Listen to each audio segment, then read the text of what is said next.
Hello, everyone. Good day. This is No One, and this is episode 19 of Zero Hour by No One Unscripted.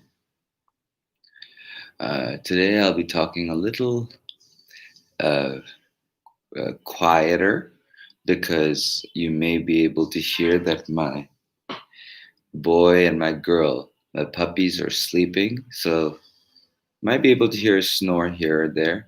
They snore loudly. It's kind of cute. So, today, I want to talk to you guys and girls. I have to stop saying guys first. I really don't like that. Anyway, that's so. Today, I want to talk to you about meditation. You know, I'm not going to go into all of the esoterics and spirituality and how you sit and all of that, but I'll tell you uh, one way that I condensed my mind and all of the thoughts and all the anxiety running in my mind, and I put it in one place, and how I was able to condense that moment. And then from that moment, I was able to uh, reach places that I didn't think I was capable of.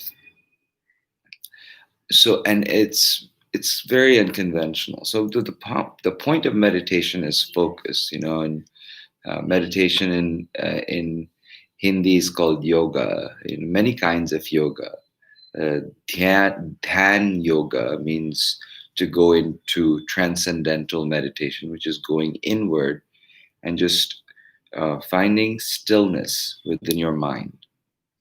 So that stillness within your mind cannot come if you are constantly being bombarded by stimulus. Excuse me, by stimuli, social media, TV, different messages, WhatsApp and TikTok and Twitch and I don't know what they have now. Switch and Twitch and TikTok and Big Buck and whatever it is. It's just too much information. So one of the things that I did was sensory deprivation. So back in 2011, uh, the condo that I lived in, that my partner and I had in Chicago, had a bathroom that didn't have any windows. It was inside of the condo. It was wholly dark. So what I did, and I was going through a very dark period. If you really read some of my work from back then, it's quite hopeless. But there was always a sliver of light. So, I went into the bathroom. I made sure that I had shut off all the windows and everything in the bedroom that had the windows. And then I went into the bathroom that didn't have any windows. And I did this at nighttime. And I shut off the lights. And there was a wooden bench in the bathroom, and just laid down on the bench. The first dozen times that I did that, I was only able to do it for maybe 2 or 3 minutes because I just couldn't stop my mind from wondering. And when I did stop my mind from wondering, the moment I opened my eyes, I couldn't see anything. And so all of a sudden, this strange thing happened where for a moment I would get nervous that, oh my God, did I go blind? Or why can't I see? And I would just go pitter patter and I'd start panicking. And I would inevitably hit something or stub my toe or something like that. And then, I'd be like, oh, okay, fine. Then we'll just start over because, um, and then I kept doing that. But over the course of the dozens of times that I did that, it went, at one point, it went from, so it started being a couple of minutes. And then I ended up at some points being in that bathroom in complete darkness for like 15, 20 minutes and not even thinking about it. I just had the shower on. So there's sound of water because it was soothing for me. And what I realized was as I was, um, uh, you know, just I had opened my eyes in the pitch black and I couldn't see anything. What my eyes were doing constantly, they were trying to find light somewhere in the room, something to hold on to be able to reference the rest of the room. And that kind of at some point became my obsession. And I would shut everything off, get into the bathroom in pitch black and sit there, and then lay there on the bench and sit there on the bench and just keep looking at every corner of that dark room for slivers of light peeking from somewhere. And maybe in 5 minutes, 10 minutes, once my eyes, uh, dilated, the pupils dilated because it was getting dark. And in order for your eyes to get light in when it's very dark, the pupils dilate. So light enters. Now, so the pupils, and in the course of that time, my mind just completely went away from all of the troubles and concentrated on focusing and finding literally a little sliver of light coming in from some crack in the door somewhere.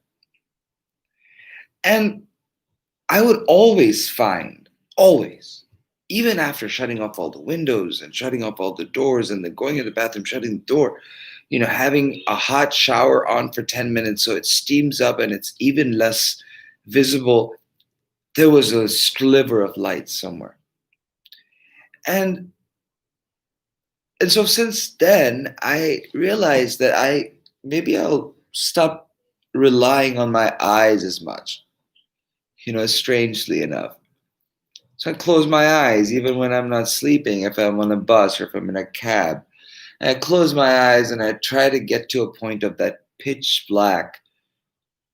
But then I know if I open my eyes, there will be the world all around me. So I pretend like I've opened my eyes, but I keep my eyes closed.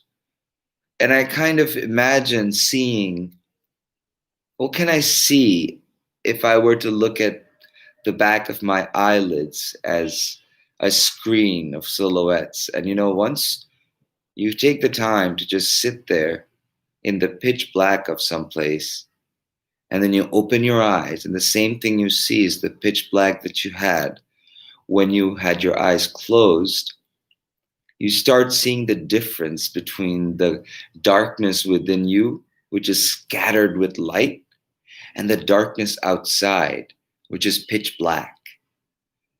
And all these things start to, just think about it as this, your very own virtual reality screen coming down, and then let your imagination fly.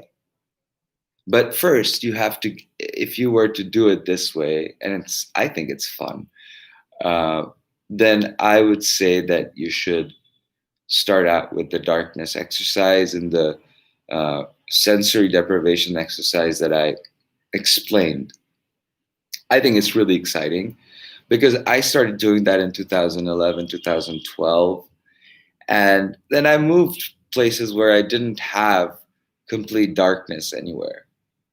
But I had places where I could get too close to very dark, and I'd get in there and I'd do the same exercise, and my eyes would just readjust within a couple of minutes. But at that time, because the condensation process in my head had already occurred, like I knew how the process of bringing my mind together and decluttering and sequestering and filing away in my head properly, I now can do that in a very short period of time by just closing my eyes for a minute or two and then condensing my thought and restarting.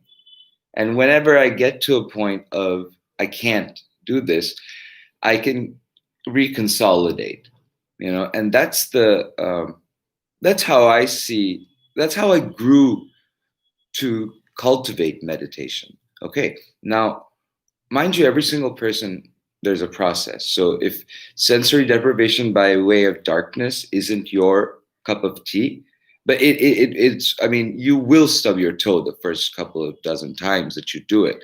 But if you can find a spot of complete darkness, and if you can go there and sit there in stillness, and then open your eyes and see the darkness outside and the one inside, let your pupils dilate, and then search for light in that darkness. And, you will find a glimmer of light from somewhere coming in, and your eyes will adjust, and then slowly you'll be able to see so much more in that darkness than you ever thought possible. And a lot of the times now, when I watch people and see people go with this flashlight to places, or, you know, I don't use that much light anymore, because uh, too much light is overwhelming for me. As a child, I always suffered from migraines. Uh, but now I've figured out a way of balancing out that it's a type of a homeostasis that your mind and your body needs to be at. Um, and for me, it came with that sensory deprivation of sight.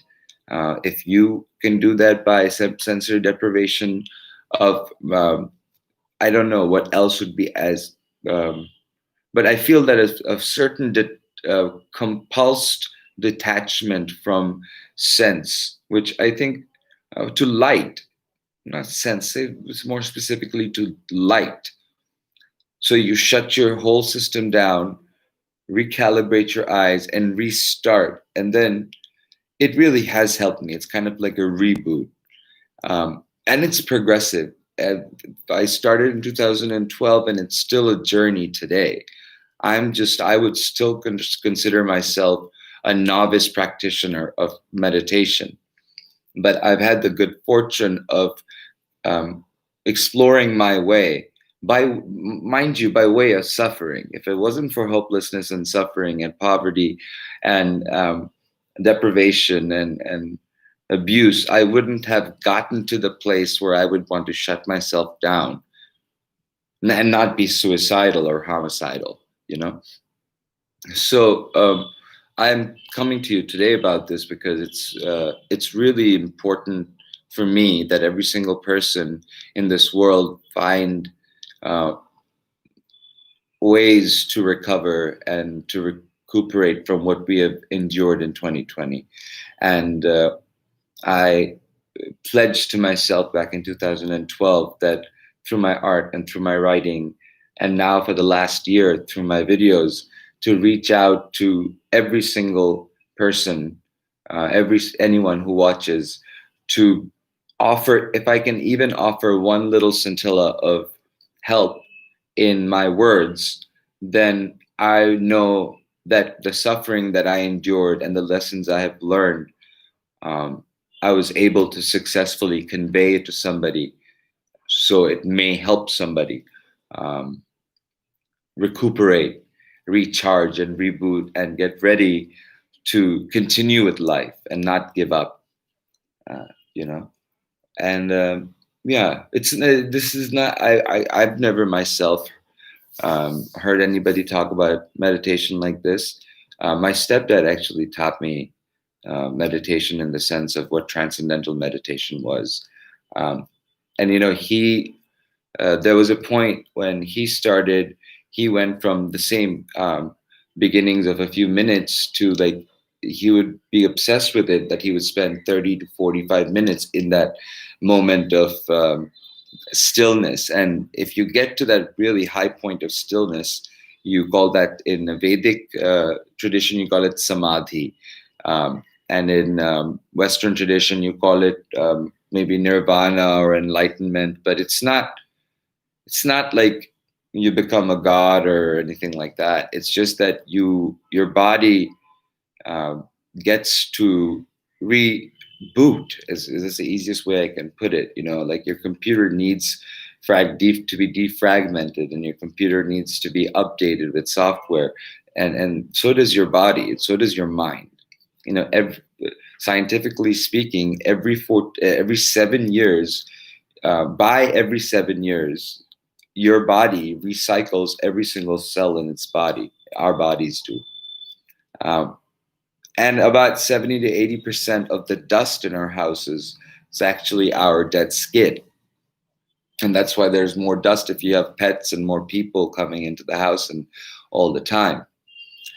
So, I mean, we are constantly changing, but our minds become uh, lazy because it's not easy to every day fight against gravity and struggle.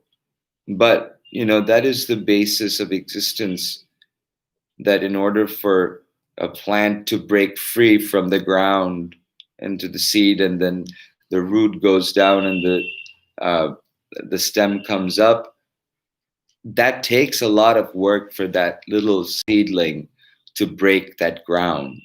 And then every single moment after that, it's a race against gravity. But in that is the resilience of the plant, and then the tree, and then the fruit, and then the shade that it provides. So, yeah, I won't ramble anymore. This is a more serious, mellow one. And if you really have something negative to say about this, y'all, I don't know what to say to you. Smoke some weed. Yeah, smoking some weed also helps, by the way. I don't know why people don't see this. I mean, not only is it the most viable cash crop of the 21st century, it is also incredibly medicinal, therapeutic, and helps people who don't fit into the standardized paradigms of the world, you know? And there are a lot of us. There are a lot of us, a lot more than you think. And I venture to guess that it's because of fringe people like us that there's still some sanity left. Isn't that ironic? Crazy people bringing sanity. Yeah. These are the times. These are the times. Take care.